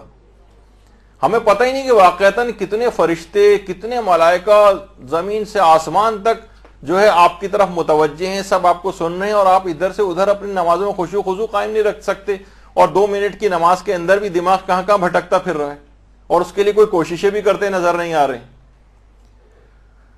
تو دیکھیے یہ بھی روایات کے اندر یہ بات آئی ہے کہ اللہ بھی اسی قدر متوجہ آپ پر ہوگا جس قدر آپ اس کی طرف متوجہ ہوں گے. اگر آپ بھی خدا کی طرف متوجہ نہیں تو پھر آپ خدا کو بھی ضرورت نہیں ہے کہ آپ کی طرف متوجہ ہو. اور یہی وجہ ہے کہ یہ بات کہی جاتی ہے کہ خشوع خضوع سے نماز نہ پڑھنے والا یہ نماز کو اصلاً حقیر سمجھتا ہے، اور ایسے شخص کی نماز واقعتاً اس کے منہ پر مار دی جاتی جو حضور قلب کے بغیر نماز پڑھتا ہے. اور یہی وجہ ہے کہ یہ جو ظاہری جو اس کے اندر خشوع ہے، یہ جتنا اپنے آپ کو اچھا کرے گا، ظاہری طور پر خشوع پیدا کرے گا اس کے اندر، یہ تمام چیزوں کا اہتمام کرے گا، کپڑوں کو اپنے درست کر رہا ہے، یہ جتنی بھی چیزیں ہیں جو خشوع پیدا کرنے والی، یہ ظاہری خشوع باطنی خشوع کا لازمہ بن جاتا ہے. باطنی خشوع کا، اب یہ خود بخود یہ ظواہر کی چیزیں تھیں لیکن اس سے باطن کے اندر اس کے خشوع پیدا ہونے لگتا ہے، اور گویا ایک لحاظ سے اس کو اذن دخول مل جاتا ہے. یعنی جتنا خشوع خضوع نماز میں اس کا ہوگا تو گویا یہ دربار خدا میں اذن دخول اس کو حاصل ہو جائے گا. جیسے آیت اللہ بہجت کہتے تھے نا کہ ائمہ کے حرم میں جائیں آپ اور وہاں جا کر آپ کی آنکھوں میں آنسو آ جائیں تو سمجھ جائیں کہ اذن دخول مل گیا ہے، آپ کو اندر آنے کی اجازت مل گئی ہے امام کے پاس.